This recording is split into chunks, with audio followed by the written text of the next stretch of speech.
guys, and welcome back to my channel, or if this is your first time here, welcome to my channel and welcome to today's video. So if you have not seen my last few videos, my twins are 1 year old. They turned 1 on Wednesday and it is a Saturday when I'm filming this, and so that means I'm 1 year postpartum. So today I'm going to be talking about a bunch of different topics. Now, I did film a very fresh postpartum update. I believe I was like 14 weeks postpartum when I filmed that. And so that video really talks about the beginning, the first few weeks, all that early postpartum stuff. So I will kind of be touching on some of those topics again in today's video, but I really want to try and focus on this year as a whole. I'm going to be talking about, my adjustment to being a first-time parent. They always say the first year is the hardest because it's so fresh and so new. So I'm going to be talking about my adjustment as a whole, of course my body, what it's looking like 1 year postpartum, what I've kind of done to get to where I am today. We will be touching on some mental health, a whole bunch of different things. I did ask you guys over on Instagram to give me questions and topics, so I had a few talking points throughout this video, so I wasn't just kind of rambling. So I will be using everything you guys sent in to me as kind of like a guide to run through everything that I want to talk about. So I know this video is probably going to be pretty long, so we are just going to jump right into it. So like I mentioned, that video, I will link that like up here and down below for you guys to check out. The one that I filmed early on, like that talks about like my recovery process right after having my boys. So I'm not going to go into too much detail about that, but I did get a few questions from you guys about some things that happened earlier on in postpartum.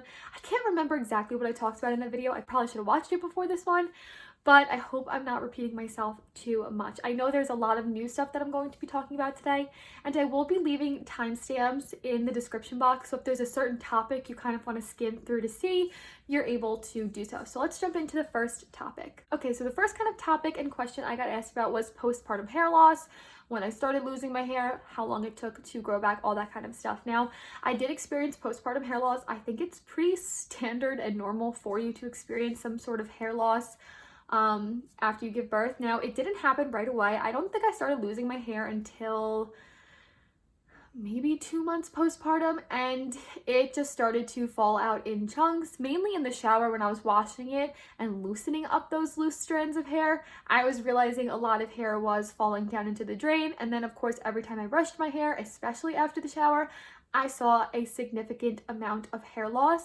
I had most of my hair loss occur around my hairline, or so that's what I thought.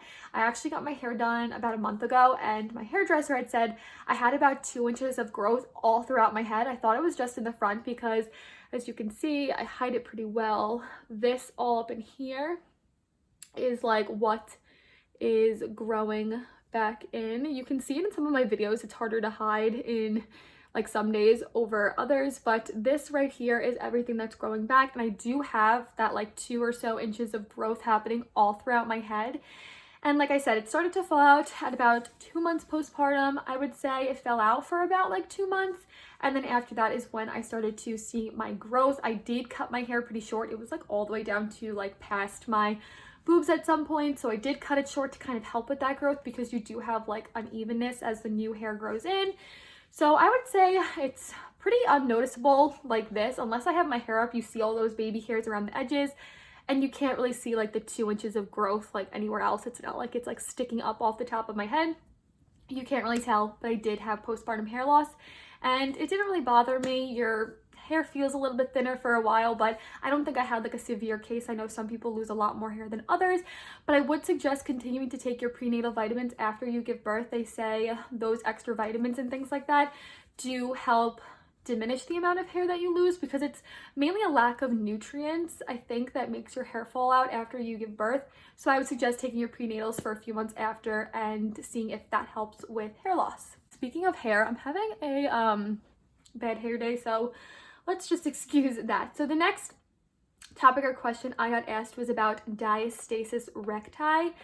Now, I don't know the specific scientific definition. I will put it up on the screen here for you guys to read, but basically it's ab separation, and it does happen in many pregnancies, mainly in multiple pregnancies, just because your stomach is stretching so much. Your abs do separate more significantly than in singleton pregnancies. I was never diagnosed with diastasis recti. I don't even know if I'm saying that right, but I was never diagnosed with it. I know some like OBGYNs will diagnose you with it. My OBGYN never said that I had it. I don't know if I had it. I know there's things you could do at home to kind of see if you do have it. Just Google like diastasis recti, like signs and symptoms. And there's different like, not workouts, but different stretches and things you can do to see if you have it. I never did that. I never really cared a whole lot if I did get it. I kind of felt because I was pregnant with twins, it was inevitable that I would have some muscle movement and that kind of stuff. They say that when you have diastasis recti, if you have like a severe form of it, that's what causes your mom pouch after you give birth because of the separation of the abs. Everything's extra loose in your like stomach region. I don't have a mom pouch per se. I don't have like that extra skin like hanging off my body. So that also leads me to believe that I didn't have diastasis recti. But I know there are workouts you can do after you give birth to help bring your abs back together to heal the diastasis recti. And again, you can look those up online. I think it's just a case-by-case thing if you get it, and also how long it takes to recover from it. I can't say for myself because I don't know if I ever had it. Okay, so I got 2 different questions of women asking me what it looked like downstairs after I gave birth. And I know I touched on this in my first one, so I'm gonna give you like the brief answer here. I felt like my downstairs area looked exactly the same. I feel like you kind of forget what it looks like when you are pregnant because you can't see down there. But from what I remember it looking like before I got pregnant, it pretty much looks exactly the same. And I did have some slight tearing. I believe I had about 6 stitches down there. And once those healed and everything, I took a mirror, I looked down there, and to me, it looked exactly the same. So don't be nervous that it's going to be all mangled and different down there. 99% of the time it is not. Your partner can't tell a difference. You can't tell a difference. So don't believe all those horror stories. I feel like those horror stories where women say it looks so different down there as if they have like an episiotomy or some major tearing, where it really does look different after it because the doctor had to reconstruct what it looked like. But I only had slight tearing. It is not loose or anything like that. Don't believe that either. The vagina is an amazing organ and it goes back to its original form most of the time, or very close to it.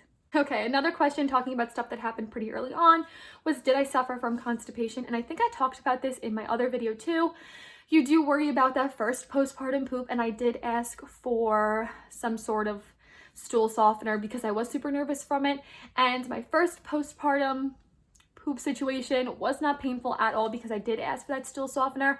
But for about a week or so after, I did struggle with some sorts of constipation, but I just took at-home laxatives, Miralax, and all that kind of stuff to help with it.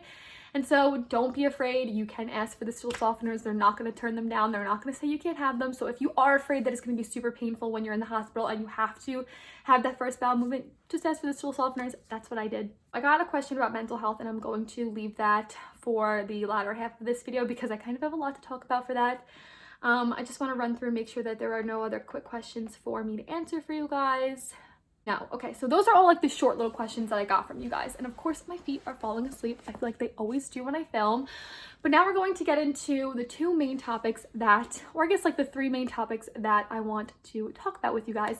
And that is adjustment to parenthood, my mental health since giving birth to the boys, and what my body is looking like. So I'm gonna leave the body for the end, and we're going to start with the adjustment to parenthood. Now, this is my personal experience. It's not going to be exactly like yours, and yours is not gonna be exactly like the next girl's. And so don't take what I say as, you know, the end all be all. But for me, I found that the adjustment early on was the easiest adjustment period, and I'm talking about the newborn phase. I know a lot of women and parents talk about how hard the newborn phase is, you're barely getting any sleep, yada yada yada, but for me, I felt like the newborn phase was the easiest because all the baby did was eat, need a diaper change, and sleep. I feel like now that I'm getting more towards the toddler stage and the boys are older and they need to be entertained and they actually have like physical wants, they can get frustrated, they have more like a variety of emotions and things like that, I feel like it is starting to get harder.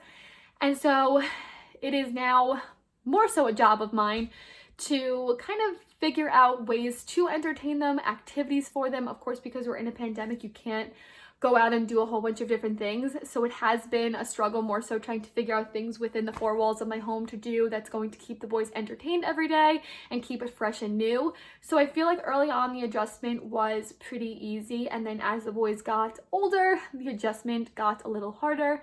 And of course earlier on I did have help more accessible to me, but because of the pandemic and everything, that help is no longer as easily accessible. My parents can't fly up from Florida. My family who live in other states can't fly up to see or help with the boys. So that has been really hard on the adjustment period for me. And then of course, COVID, all first-time parents during this pandemic, we have it different. And I feel like that makes it so much harder, and the adjustment period so much harder, because you truly don't have that escape. You don't have that extra help accessible to you. You don't have the ability to, you know, go out and do things and take your mind off of things that are going on within your home and learning how to do all this stuff on your own. So I feel like COVID definitely intensified and made it a little bit harder to adjust to parenting. Now, with all this being said, this does play into the mental health role, and this is probably going to be a little bit hard for me to talk about because I have not talked about this on my channel. I have not really talked about it a whole lot in the real world, and so this is so fresh and new to me, so please be kind in the comments and everything like that.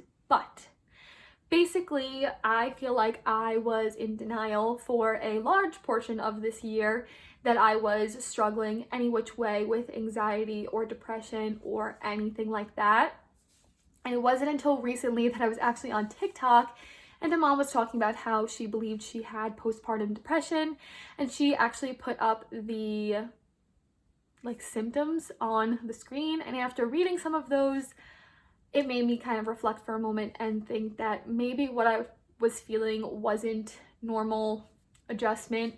Was it normal frustration? Was it normal exhaustion? Was it normal, you know, first-time mom anxiety? Maybe what I was feeling was a little bit deeper. And so with that self-reflection came a lot of fear, which I feel like is a stigma of postpartum depression and postpartum anxiety. There's all this fear associated with it. You don't want to be labeled as having postpartum depression or anxiety.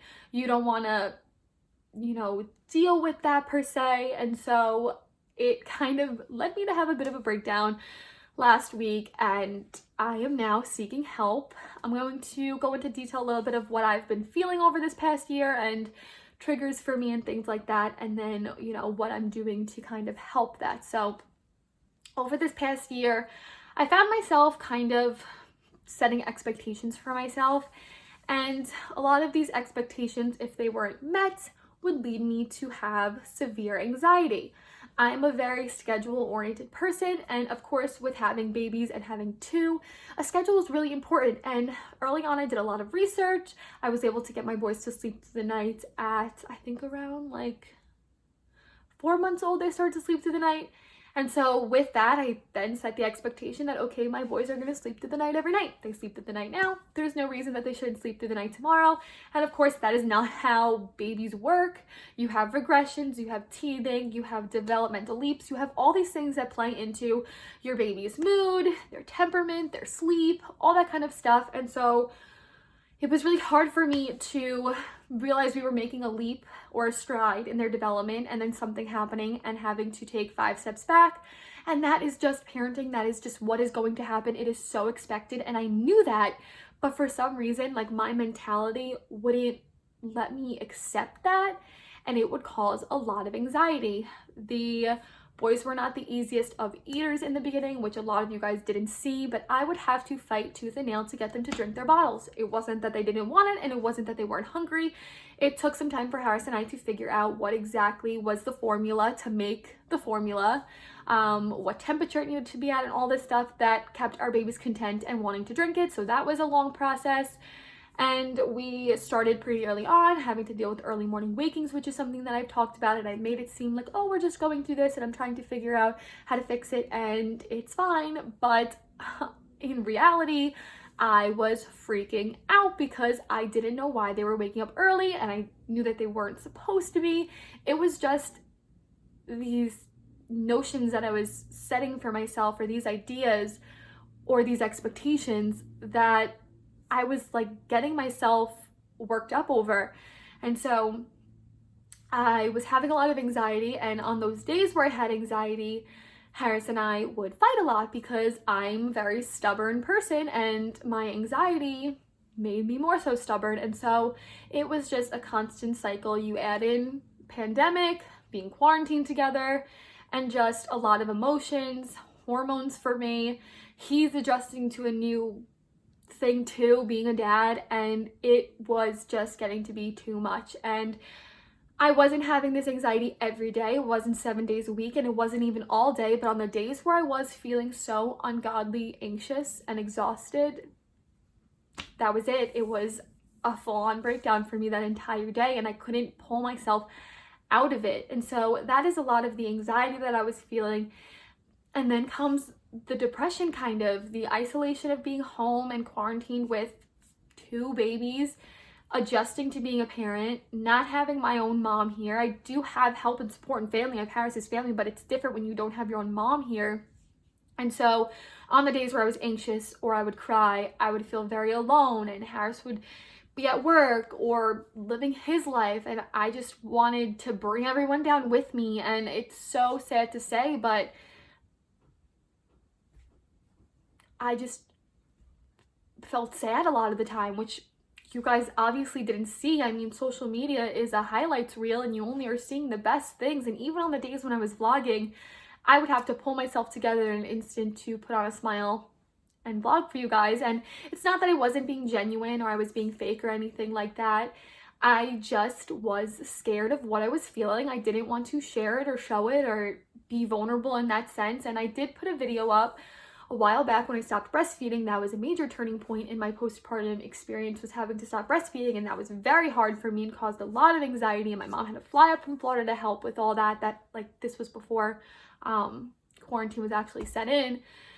So there was just a lot of instances, and it was all building up, and it was causing trouble with my relationship. And they say if your anxiety or your depression is causing significant changes or distress within your relationships and all these things, like, it's time to get help. And so after I had that major breakdown last week, I found a therapist who I love, and I have tried therapy in the past, and for me, I always felt negative about it. And you're gonna laugh, I mean, I'm going to school to be a psychologist, so why would I be like negative about the profession I want to pursue? But I felt like I never found the right fit, and I feel like this time I found the right fit. So I can't say I'm fixed because I only had 1 session so far, and it's definitely a very intimidating and scary thing to deal with. So now that I'm kind of breaking the ice and talking about this here, I definitely want to talk about it in the future.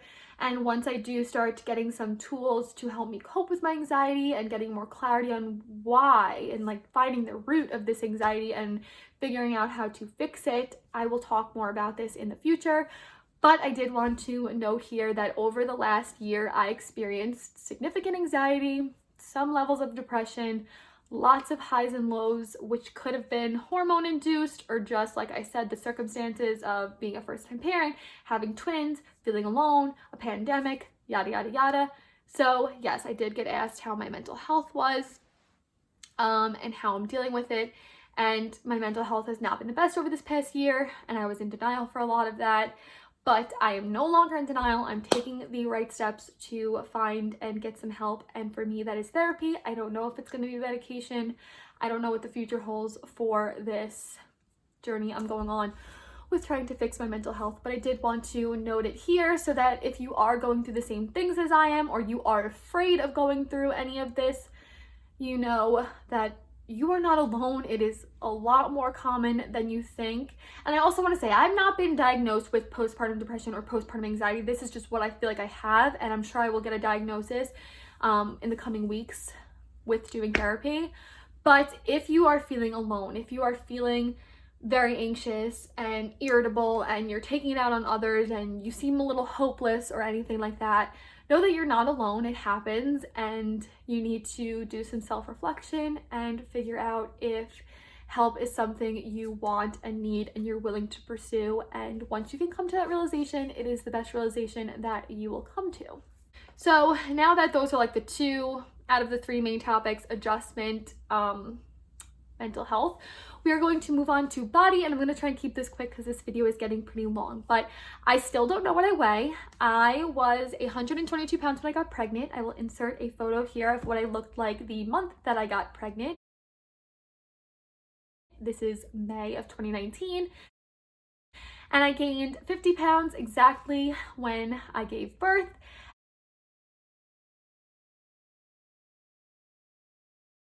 And at my 6-week postpartum checkup, I believe I was 136 pounds. So I was like 14-ish pounds for my pre-pregnancy weight, but I was about 6 pounds from where I wanted to be. I was very light when I got pregnant. I was super thin. And I don't foresee myself going back there. I want to be around 130. So that was at my 6-week postpartum checkup. I am now a year postpartum. I don't have a scale. I don't know what I weigh, but I'm going to talk about changes that have happened in my body and what I'm seeing compared to what it was before I got pregnant and now. So right after giving birth, I felt very boxy, if that makes sense. I felt like I had lost my waist and my figure a little bit. And now at a year postpartum, I feel like I'm starting to get that waist back a little bit. I'm starting to see a little bit more of a waist. And I'm going to insert a bunch of pictures and footage here so you guys can kind of see. But I'm feeling like I'm starting to get my waist back. I feel like I've gotten my weight down. I'm very happy with how I look now. I was about a size 2 before I got pregnant. I was a size 6 a few weeks postpartum because I had bought myself new leggings and jeans and things like that. I was about a 28 in like that metric style, but a size 6 in like Lululemon leggings and things like that. And in buying clothes more recently, I have bought things in a size 4 or a size 27, and they are fitting me very well now. So I'm going to say I'm about a size 4 or a size 27 now. So I feel good about where my weight is. I feel good that I'm starting to get my waist back a little bit. And as for stretch marks, I did get quite a few. I got huge when I was pregnant, so it kind of was inevitable. My stretch marks concentrate around my belly button because I did carry pretty low, so all that pressure was at the front of my stomach. And so right after pregnancy, they were never really purple or anything like that. They lightened up very quickly. And even over the summer, they were extremely light. I wasn't doing all that much to fix them. I was moisturizing every day with a Palmer's Skin Tightening Moisturizer. Hold on.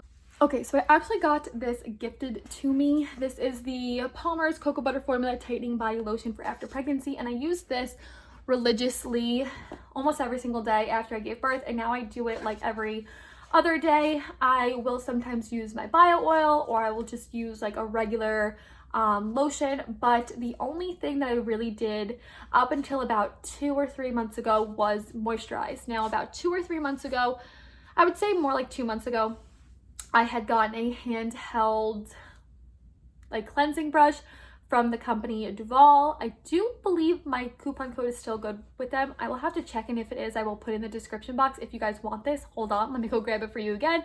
As you can see, I'm not all that prepared. So I had gotten this gifted to me to review for my channel, and so it comes with a little head one for your face and then a head for your body to exfoliate your body. And I started to use this probably about like 2 months ago on my stretch marks religiously, and I did start to see them lighten. They say exfoliation is one of the best things to do to help rejuvenate that skin and help with new skin growth. So I started to use this. Then I saw a TikTok of some woman talking about using a glass pumice stone, and I started using this about 2 weeks ago. You use the softer side, not the rougher side, and you go in circular motions. You don't pass over the same spot twice. You pull up on your skin, and you do this about once a week, hydrating really, really well after, because it of course does kind of tear at your skin. And I did a session yesterday, so I'll show you guys what it looks like. But if you can see, I have some like redness here, and over here it kind of looks like little irritations or a rash or something like that. That's what it's going to look like after you do a session. And basically what it's doing is exfoliating these stretch marks, helping blood come back to the surface, and helping with new skin growth and skin tightening. So I didn't really do all that much up until a few months ago, and of course I don't know if this is helping all that much just yet. I will talk about it again in the future. If it does wind up helping with the appearance of my stretch marks, I might do a whole video on it. But lotions and exfoliation is really all that I've done for my stretch marks, and I feel pretty happy with them. I will insert pictures like when it's not irritated and all that kind of stuff so you guys can see what they look like. But I think they're pretty light. I'm not that unhappy with them. I really don't think about them all that much, and I've talked about this before. The only thing that does bother me about my stomach is the loose skin above my belly button, and I think that's because I got my belly button pierced when I was younger, and so that skin was very weak and stretched out a lot, and it caused it to be loose. So that is my stomach. As for my boobs, I was a 34B before I got pregnant. I believe like a 36 like D or something breastfeeding. They were huge, and I'm back to 34B size, so they shrunk back to what they were. Of course, they don't look exactly like they did back then, but they did shrink down to their original size. One thing I wanted to note that was so strange is I pulled out a pair of shoes that I wore when I was pregnant, and they're so loose on my feet now. I guess I did swell a lot when I was pregnant, I just didn't realize, but my feet feel a lot smaller in my shoes now that I'm not pregnant. Another thing I want to note is my teeth. I never realized how much your teeth are affected by pregnancy, and I know my mom had like talked about this to me, but I guess you don't really think about it all that much or associate your pregnancy with your teeth. And although I didn't lose a whole bunch of teeth, I know some women who like lose their teeth when they're pregnant. I did wind up having some complications with my teeth after pregnancy, with them feeling weak and getting cavities. So that's another thing. Make your dentist appointment after you give birth to get your teeth checked up on. I actually have to go on Monday to get a cavity filled. But that's another thing that changed over this past year with my body is my teeth. I think that is it for this video. I touched on a lot of things that I wanted to touch on. I think that's it for this video. If you guys have any other questions that I didn't address while filming this video, although I might not be filming another postpartum video in the future, I will answer all your questions down in the comment section down below. So leave those down there if you want me to answer a specific question that you have that I didn't answer. And like I said, in the future, if I feel like my mental health has improved a lot and I have something of value to share or say with you guys, I will talk about my postpartum anxiety and depression situation more. But I don't want you guys to like comment it on my videos and like highlight it, if that makes sense. This is something that, again, I was very nervous to confront, and so I want to kind of keep that separate from my channel for now and continue to work on it without it being in the limelight. So I'm okay. If anything was to happen, you would find out. If I was feeling worse or better, maybe I'll note it in a vlog here or there, but try and, you know, just don't bring light to it in the comments or anything like that. Of course, if you're going through something and you feel the same way, I would love to hear your experience so we can relate with each other. Or you can message me on Instagram if you want to talk more personally about it. But I don't want you to be like, oh, you seem so happy today. Like, is your anxiety better? Oh, you seem a little off today. Are you anxious? Yada, yada, yada. But yeah, I think that's it for this video now that I have like 30 plus minutes of footage to edit. I hope you guys enjoyed. I'm very proud of myself for making it through this first year, and I'm very proud of where my boys are at and my ability to be a mom. That is one thing that I'm very, very proud about, is that I feel so confident in my ability to parent and be a mom to these boys, and it just feels so natural and so right, which is so fulfilling. So I hope you guys enjoyed this video. If you did, don't forget to give it a big thumbs up. The boys' 1 year update will be up this week coming up, so stay tuned for that. I actually have their 1 year checkup this Wednesday coming up. It's Saturday, like I mentioned, so that video will be up after that. So yeah, I hope you guys enjoyed, and I'll see you guys in my next video. Bye guys.